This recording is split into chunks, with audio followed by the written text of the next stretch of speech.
Am I the a-hole for making my stepdad cry when I told him we didn't choose him? Mom did. My parents have been divorced since I, 17 female, was a baby. They had me and my two older brothers, 19 and 22, together. Custody of us was split equally, and we moved from mom's house to dad's house every week. When I was 4, my mom met my stepdad. She introduced him to me and my brothers when we were 6, 8, and 11. Things got awkward after that. My stepdad, before he was my stepdad, would come to my brother's football games or my school plays, and he'd get really weird about seeing dad. I remember running to my dad after my school's talent show, where I won, and my stepdad intercepted and picked me up to hug me. When I didn't hug him back, he said he wanted a hug from his girl. I said I wanted my dad, and he looked annoyed that my dad was there to begin with. I hadn't known him that long either, maybe 5 months max, so it was weird. I used to hold dad's hand a lot back then too, and every time one of my brothers had a game during dad's parenting time, my stepdad would get this furious look that I'd hold dad's hand. A few times he tried to do the same, but I shook him off. One incident happened just before my mom and stepdad got married. He called me and my brothers his and mom's kids. My dad rolled his eyes but didn't argue, and my stepdad accused him of showing disrespect and dismissing his role in front of us kids. My dad told him we didn't stop being his and mom's kids just because she'd moved on, and my stepdad called him an a-hole for pushing him out. Father's Day activities were weird because my stepdad wanted to do them all, and we just wanted to do them with our dad. My mom told us we should do something with our stepdad because he loved us and showed up for us, so we reluctantly did one thing a year with him. But then he would cyberstalk dad and see we did so much more with him. One time, close to Father's Day, my grandparents brought us all out for the day, and my stepdad saw Grandma take me to buy something for Dad.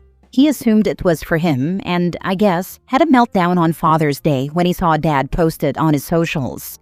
When I was 10, my mom ended up in the hospital for over a month with the flu and another infection.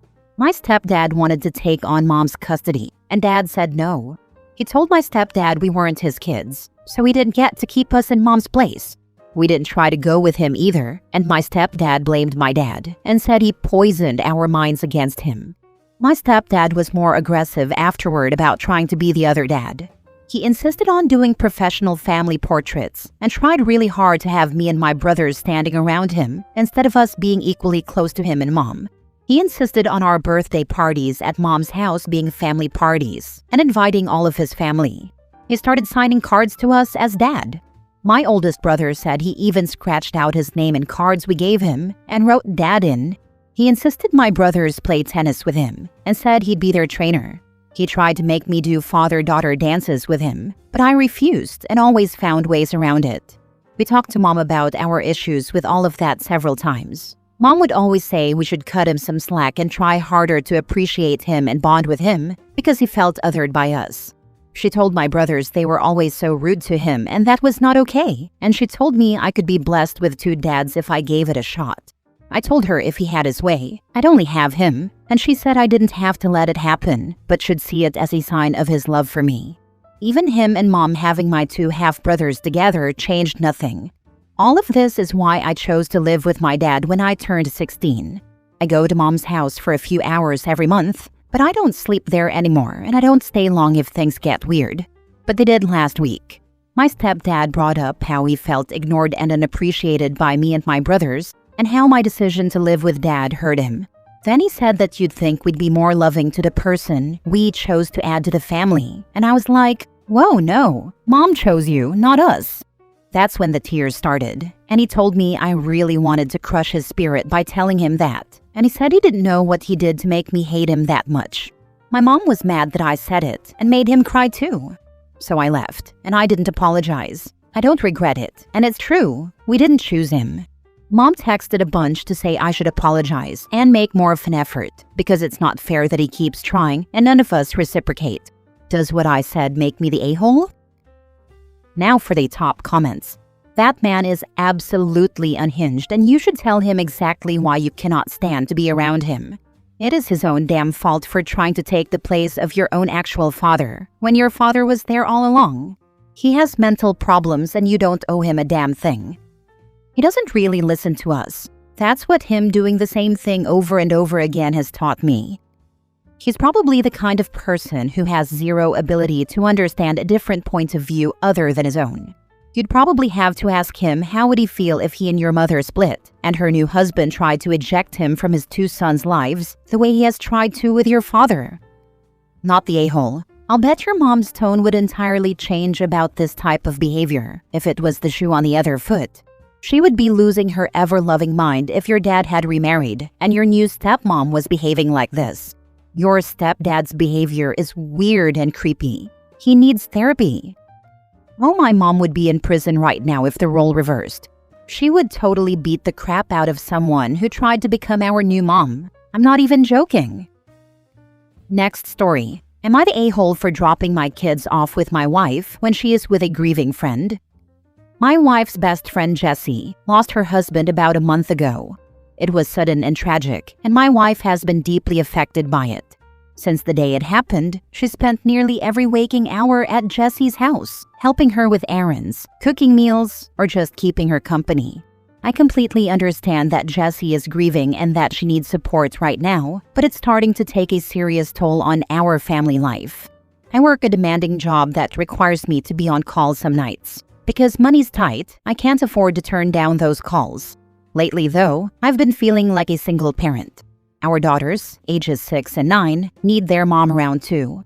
I've talked to my wife several times about maybe cutting back a little, at least being home for dinner or bedtime. But every conversation turns into a fight.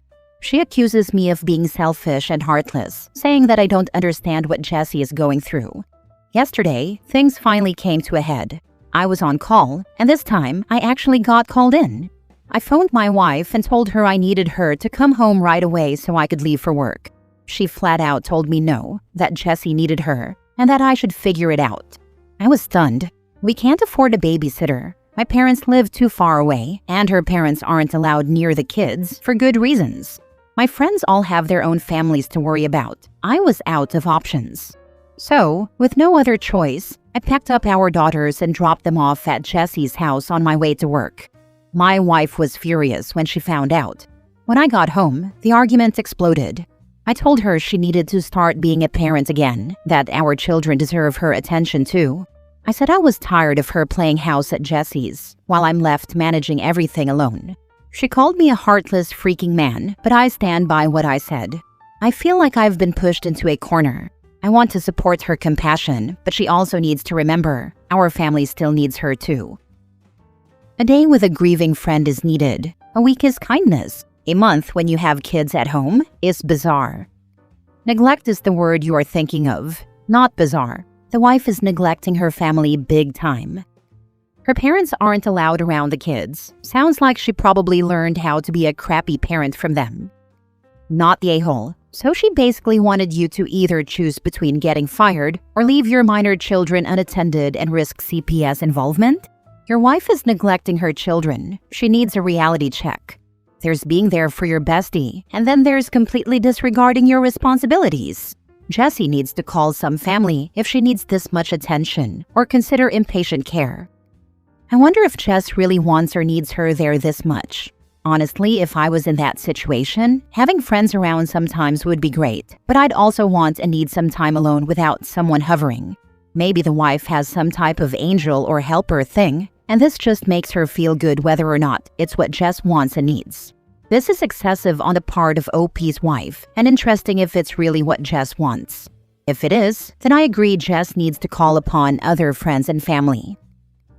Next story. My sister accused me of punishing her kids and letting them go hungry because I told her if someone like me can cook for my family, so can she. Am I the a-hole? My sister and I grew up in a traditional household where men and boys did manual labor and women did the cooking, cleaning, and taking care of the babies.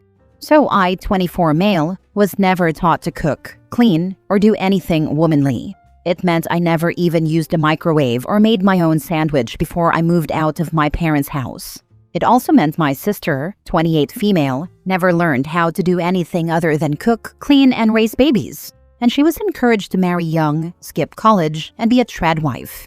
I used to be punished for trying to enter the kitchen, and my sister would be punished if she did boy stuff with me. My sister followed the path our parents set out for her, while I have gone totally no contact with them, and my sister is my only biological family contact I have. We're not super close, but I love her, and I always hoped she'd eventually get away from the upbringing we had. For a while now, I have suspected that my sister got at least a part-time job to help provide for her family because she has been busier lately, and that was after months of her talking about the financial struggles her family had. She would never admit to working because that's a man's thing, per our upbringing, but I suspect it. If I'm right, this has made her more prickly, mean, and judgmental. If I'm wrong, then she's just more judgmental anyway. This has become apparent when we talk. See, I'm married, and my wife and I have one child together. We both work. We take turns cooking, cleaning, and doing other chores. And I reduced my hours for a while to be home more with our child when my wife went back to work so that we could save on childcare expenses. My sister can't believe I do this stuff, and more than once, when it came to me cooking, she has said she can't believe someone like me is cooking for my family. To her, it's the worst thing she could imagine, because a man cooking is just a big no. Even professional chefs get crap said about them by her, which is what our parents and all their like-minded friends did. A couple of weeks ago, my sister asked me to send over some cooked meals for her family, because she didn't have the time to make anything worthwhile or good. I asked her why she'd want me, of all people, to send her food. She said she's seen the stuff I make and she wants that for her kids. That she still can't believe someone like me is cooking that. But since I do, I could help her out. I told her I wasn't sending her the food, and that if someone like me can cook like that, a stay-at-home mom like her should be totally capable of doing it. That's when she turned around and accused me of punishing her kids by letting them go hungry, because they can't eat like that due to her time constraints. Am I the a-hole?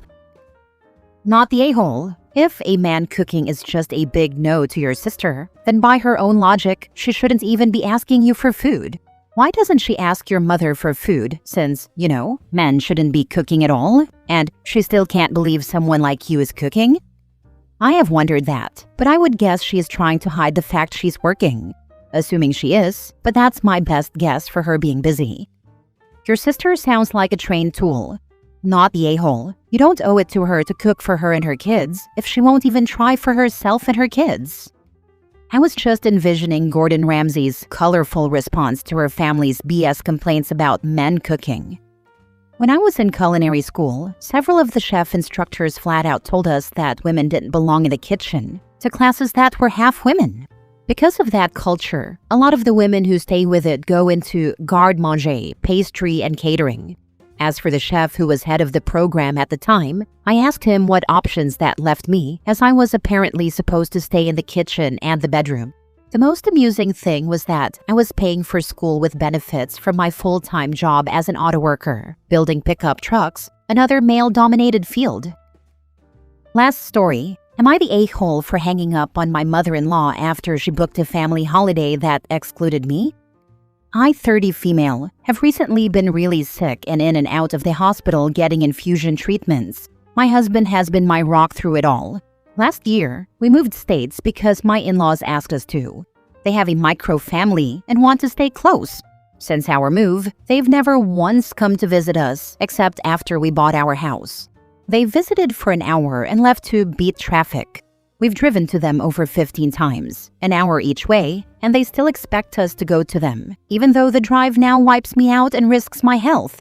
I don't have any family or close friends here besides them, and despite my husband asking several times for help, they always make excuses as to why they can't visit, even though they're both retired.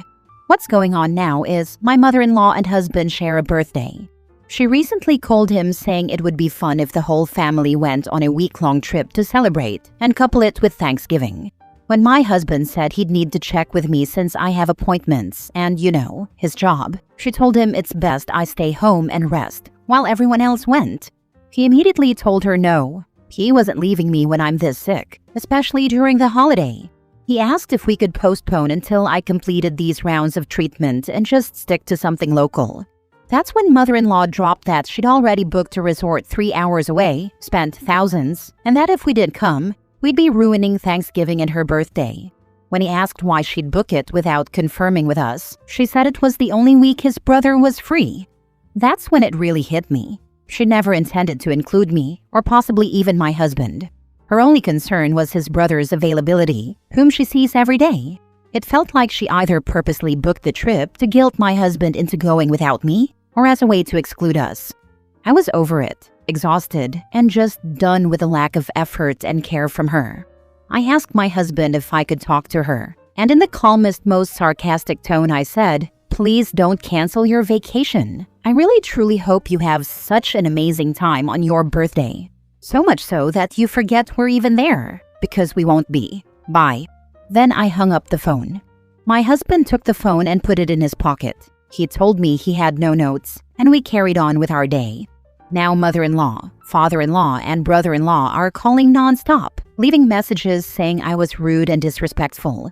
So, am I the a-hole for hanging up on my mother-in-law after she booked a family holiday that excluded me? Time to put the house on the market and move to greener pastures. Yep, go back where life is peaceful. Also, love the husband's response, no notes. A+ spousing right there. Right, I am so jaded by all the mama's boy man-child posts here that I just assumed the next sentence after OP hanging up was going to be about the husband being mad at her and is pouting in a corner now. So nice to see spouses supporting each other. Not the a-hole, and I think you should talk to your husband about moving out of the area, possibly closer to your own family if that would be desirable. I'm especially alarmed at the way they tried to convince your husband to go on holiday without you.